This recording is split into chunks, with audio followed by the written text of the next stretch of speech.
Digital Foundry measured Hellblade 2's resolution and performance targets for the Xbox Series X just a few weeks back, and like clockwork, the fanboys were on full alert, dissecting every second of the clips and coming up with some wild theories. However, one talking point persists. The game only plays at 960p, which is less than 1080p. Now, I easily debunked that over on Twitter, but it did get me thinking. Haven't I seen this argument used as ammo in the ongoing console wars? It turns out this is one of the cornerstones to that debate. Sometimes the PlayStation 5 has a higher resolution, and in other, the Series X gets the W. But this begs the question, are these lower render resolutions a problem regardless of which console wins? In this installment of Debunking the Console Wars series, I want to examine whether 1080p is acceptable with this console generation. Here on the channel, I've covered resolutions extensively. I've reviewed user data about gamers' preferred gaming monitors and resolutions over the past 15 years. I've also covered how these resolutions manifest when using upscaling technologies like DLSS or FSR.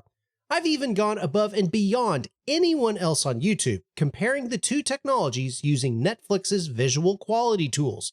And guys, it turns out rendering at 1080p and upscaling to 4K, it's actually really close in quality to the native output. However, since I only got 8,000 subs, a lot of this content is highly underrated. So definitely check those links out down in the description to catch yourself up to speed. However, those videos focused on PC gaming and static render resolutions. In this series, we're talking about modern consoles from a PC perspective.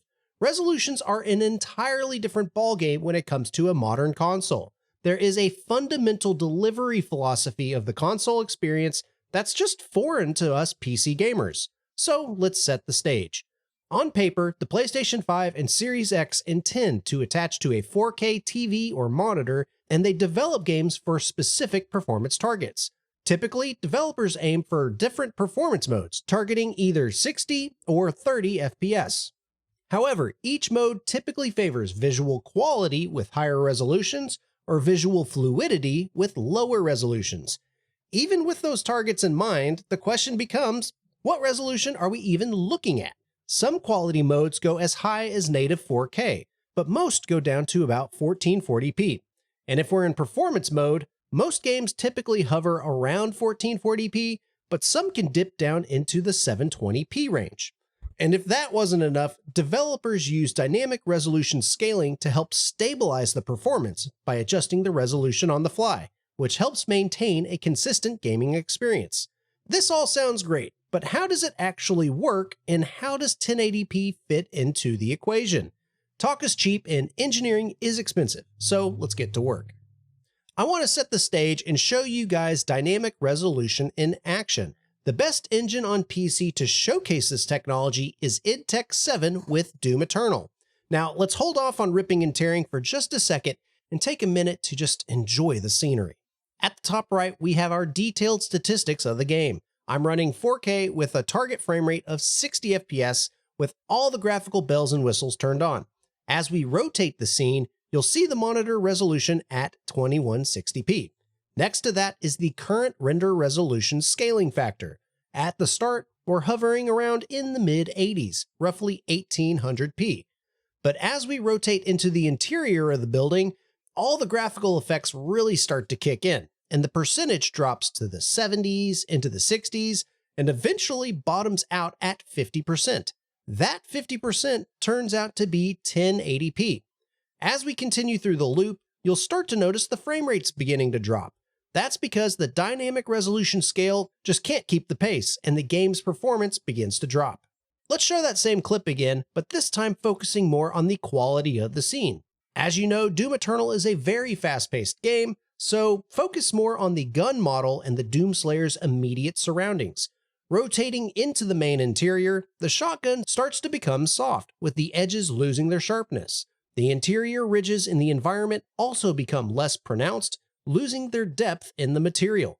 But again, moving back to the outside, the clarity of the models and the texture return, which shows how resolution impacts the game's overall presentation. This scene is incredibly slow, so let's take it up just a notch and examine an on-rails experience. Here, the Doomslayer is walking through the UAC ship on his way to Mars, while those scientists are just frantically trying to figure out what's going on. Our resolution scale is initially between 50% and 60%, which equates to 1080p and 1296p. As fewer assets come into the scene, we drift into the 70s and up to native 4K as we approach the elevator. But keep in mind the details. As we zoomed out in the beginning, the edges looked a bit soft, but given the fluctuation of the resolution, it isn't as easy to see the softness without zooming in or pausing the screen. As we approach the locked door, the sharpness of native 4K dramatically enhances the feel of the scene, and it ultimately glues us into the experience. But guys, all bets are off once the real action begins. During gameplay, the game can fluctuate anywhere between 1080p and 1800p. And even if it's floating towards that 1800p floor more often than not, in the middle of a firefight, are you even noticing the change? Sure, there are instances where enemies do look a bit soft, but the quantity of action filling the screen just dwarfs the effect. Doom Eternal is a very chaotic game, so maybe it's not a good representation of 1080p with dynamic resolution. Let's look at a more scenic game and maybe a different visualization of dynamic resolution in 1080p. I've used Metro Exodus Enhanced Edition for many benchmarks in the past, and it perfectly stresses the GPU with both rasterization and general ray tracing. If we're targeting 4K at 60 FPS, the Xbox Series X equivalent GPU, the 6700 XT, it just doesn't have the gusto to keep the pace. Maneuvering around the cabin and through the taiga region, the Xbox Series X typically would run between 43 and 25 FPS, which averages around 34. One thing I love about this benchmark, though, is the after-action report it creates. The chart highlights the frame rates we encounter throughout the scene. In the beginning, we can hit 4K at roughly 40 FPS, but as we progress through the parts of the house with more effects filling the screen, the performance drops into the 30s. As we enter the forested area, we're now down into the 20s, signaling that even 4K 30 FPS would require DRS to compensate. So, how does it look at 1440p? Interestingly, the cabin section is pretty clean. Even then though, there are still dips below 60 FPS, suggesting further that resolution scaling is required to maintain performance, particularly in the forested areas. Dropping down to 1080p is the only way to guarantee a 60 FPS experience. Running the same benchmark loop, we can finally hit a relatively stable 60 FPS in the taiga forest. These charts help show when a game should change to a lower resolution and why 1080p as a minimum resolution is still acceptable in our current generation of GPUs and consoles. Now that we understand the basics of dynamic resolution scaling, let's start honing in at 1080p.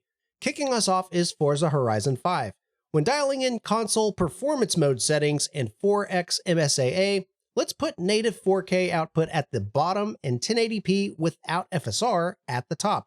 Maintaining a locked 60 FPS is pretty straightforward, and in fact on the Xbox, the game will only go down to 1600p, so this example here is the worst case scenario. Regardless, in action, the scenes look roughly similar. There is obvious aliasing on the 1080p image, which is incredibly noticeable on the player's car. However, that aliasing is far less noticeable on the cars directly in front of the player, which is where you typically look when you're playing the game. If you get a chance to glance up at the surroundings, you'll also notice that the details of the buildings, like the graffiti, the signs, and railings, they're either incredibly blurry or outright missing. Another missing detail is the raindrops on the car towards the end of the loop. At 4K, you can clearly see them on the models and the road, but at 1080p, they're hardly noticeable. Despite the clarity, the fast action is reminiscent of how Doom Eternal played out, and dynamic resolution scaling really would only need to drop a little bit to maintain equivalent quality. And given the performance chart at the end of the race, even the lowest dips are brief, so players might not even see that mechanism taking place. Alright, so let's tap on the brakes and slow things down and look at Plague Tale Requiem. Just like in Metro, this game pushes graphical demands to the next level, and to hit 60 FPS, the resolution has to drop to 1080p. We must engage the game's resolution optimizer on PC to change the modes. At 4K and console quality settings, the ultra quality setting manages to land right at 30 FPS, suggesting we're at the Xbox's potential limit for graphics, just sitting still in the scene. Dropping down into performance mode, however, does manage to land us right at 60 FPS, which is precisely the same as the console experience. Let's put these pictures side by side, with ultra quality on the left and performance on the right. Oh man, as I'm editing this video, I'm having to do a bit of a double take to make sure I actually change the settings between these modes. At 1080p, the bricks are a bit smudgier, the flowers on the wall are a bit less refined, and that guy over by the goat looks a bit faded. But Amicia's hair looks very good, and the texture of her clothing is on point. And the same goes for the little prince. I know this is a static scene, but this game has many instances of minimal motion, and it looks really close. Let's take it to another level. What about if we go to Ultra Performance, which is a resolution of 720p? And I've got to admit, guys, this is really close. I can see the loss of detail of the trees in the far background, the definition of the taller tree over on the right of the frame, and a lot of the texture on the ground is muddied. Beyond that though, the image is mainly spot on for a 4K quality, but with 60 FPS in performance and some additional headroom on top. Overall, this is a massive showing for upscaling and a solid argument that 1080p is okay when in motion. Let's use another Xbox favorite, Gears 5. On the Series X, the dynamic resolution covers the entire range, from 4K down to 1080p, though it typically hovers around 1728p or an 80% render scale. We'll run the entire benchmark suite here, and during the slower portion, I can definitely see the overall softness, less defined character models, and the blurrier bark on the trees from the clip on the right. As the action picks up though, the scene's motion blur literally blurs the edge between the two. And in action, models aren't that much sharper. Only when the enemy or player sits still do you notice the lack of detail and overall clarity. But is that sharpness worth the drop from 60 FPS? As the chart suggests, a lower render resolution is required at native 4K, and in fact, at 1080p, we're comfortably above 120 FPS. I've criticized Final Fantasy VII Rebirth in the past for its performance mode, and I still stand by that critique. However, given the 30 versus 60 FPS debate, I do understand a bit better why people would tolerate a bit more blur over the lack of fluidity. At least with my eyes, I instantly see the blur in the Buster Sword. Zack's muscle definition, his hair, and overall environment delivery just feels off. But the motion blur helps hide those defects when in motion. It doesn't matter if we're running in either the soft or sharp performance mode. On top of that, as I get to the end of my benchmark loop, it's blatantly obvious that there's ghosting happening from the engine's upscaling mode. I don't care if you're a fanboy or not, this is a glaring issue, and it should get fixed. So let's come back to the original talking point with Hellblade. Now, we only have access to Hellblade 1, but for now, it at least gives us a launching point of what it could look like. Here, we're looking at resolutions similar to Hellblade 2, and I can already tell that the 1440p version is clearly superior. At 1080p, everything in this image is noticeably blurry, especially the fur around her neck. But if you guys think this settles the debate, you have fallen for my trap. Hellblade 1 uses FSR 1.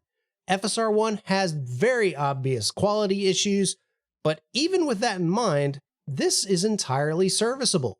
Digital Foundry has already confirmed the heavy use of post-processing in the next game, and per object motion blur, it's going to take it even further. Let's not forget, with Unreal Engine 5, there are far better upscalers available. There's FSR 2, they could even use FSR 3, or if they wanted, they could even use the temporal super resolution just like they do in Fortnite, and it will look just as good as games like Starfield, Call of Duty, Avatar, Cyberpunk, and the list goes on. I'll keep cycling through some of this footage for the rest of the video, but the same critiques will repeat themselves. At 4K, the picture is incredibly crisp, but unless you're zooming in or looking at frozen frames, 1080p coupled with dynamic resolution scaling is really hard to distinguish in real time in most games. It really boils down to the upscaling technology being used and the overall content of the scene. It's far less obvious in faster scenes, while in a cinematic experience, it is a bit glaring. Rather than soapbox here at the end of the video, why don't you guys tell me what you think? Is the 1080p footage I've shown you here good enough for a console experience? Is 1080p with dynamic resolution scaling a suitable compromise for this generation of consoles? To me, I think it looks okay, and it really just boils down to the upscaler and the game's general motion. However, I still believe that, as far as the console wars are concerned, both consoles effectively deliver the same graphical experience. If you see posts over on Twitter from Xbox or PlayStation fanboys, please share this video to help stop the spreading of disinformation. With that, I appreciate y'all sticking to the end of the video. I hope you have a good one, and I hope you have a good time gaming. Later.